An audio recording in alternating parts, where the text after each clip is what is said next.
Bom dia, doutor Carlos Esparta, nosso conselheiro federal de medicina para o Rio Grande do Sul. Tudo bem com o senhor hoje?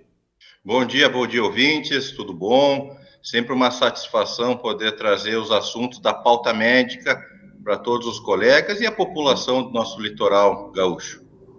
Bom, aqui no Litoral News, ontem, nós demos a notícia de que o Conselho Federal de Farmácia teria perdido na Justiça a possibilidade, teria a sua resolução cassada na Justiça Federal, a resolução que permitia que farmacêuticos prescrevessem medicações. E fica para o telespectador a dúvida, afinal de contas, farmacêuticos podem prescrever medicamentos? Quem pode prescrever medicamentos, doutor Esparta? Bom dia a todos. Sim, esse ano o Conselho Federal de Farmácia até nos causou muita estranheza, lançou uma resolução, a 5 de 2025, onde dava direitos aos farmacêuticos em prescreverem medicamentos. Até nos causou algo muito perplexo, pois no passado eles já tentaram fazer isso e perderam na justiça, né? Então saiu e entraram novamente.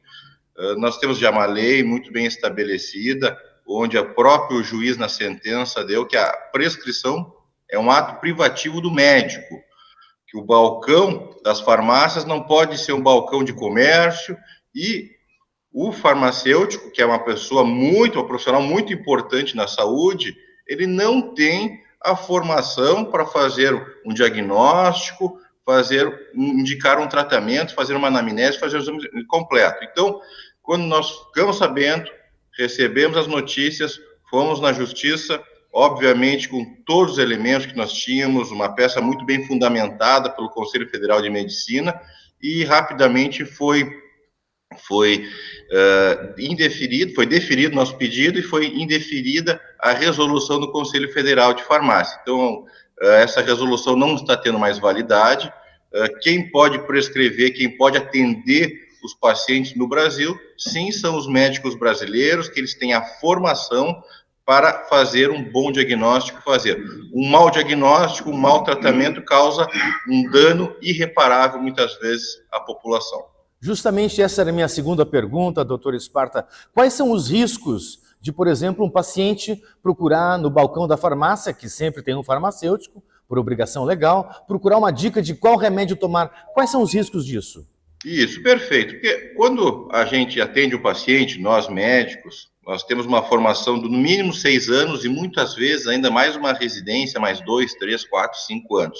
Então a gente faz todo o exame físico completo, analisa as hipóteses diagnósticas, solicita exames complementares quando necessário, para depois sim prescrever o tratamento indicado para aquele paciente, para aquele caso. Então, para ter esse atendimento, precisa ter essa formação.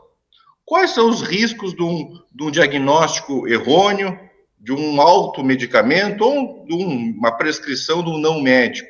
Muitas vezes é retardar uma patologia, que eu digo, retardar o diagnóstico de uma doença, camuflar, às vezes, fica na dúvida que doença que é, usa um medicamento, e essa doença já que tinha sinais e sintomas claros, começam a não ter e pode retardar. E retardando o diagnóstico e o tratamento correto, pode ser irreparável no futuro. Então, por isso que é muito importante, a justiça brasileira está correta em seguir, que somente os médicos têm a formação e a habilitação para fazer o diagnóstico e o tratamento dos nossos pacientes. Então, os farmacêuticos têm a sua importância, eles têm a formação, que é uma formação diferente do médico, que nós temos que respeitá-lo, mas nesse ato de fazer um consultório dentro de uma farmácia, onde fazer um profissional sem a formação adequada para fazer uma anamnese, um exame físico,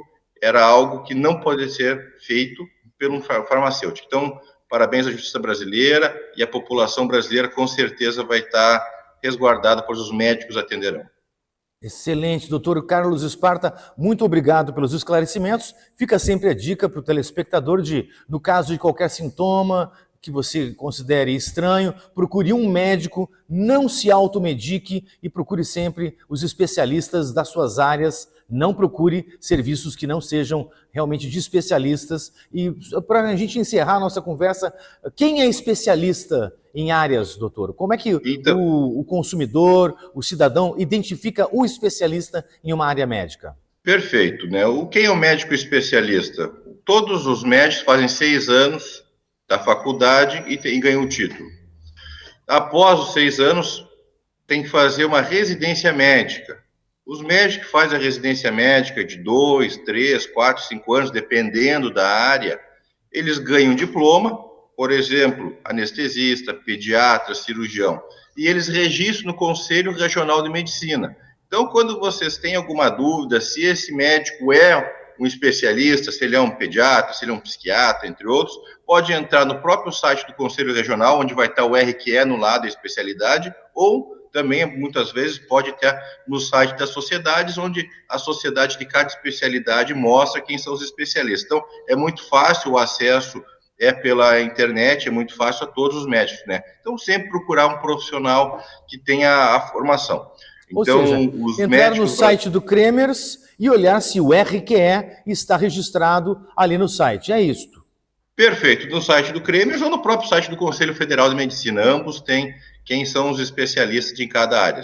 Fantástico. Doutor Esparta, muito obrigado pelos seus esclarecimentos. Tenho certeza que são muito importantes aqui para os nossos telespectadores. E um bom dia. Muito obrigado, bom dia a todos. Pode ter certeza que os conselheiros federais aqui do Rio Grande do Sul, tanto eu como o Dr. Gerson, estamos sempre defendendo a categoria e defendendo a população para ter um bom atendimento.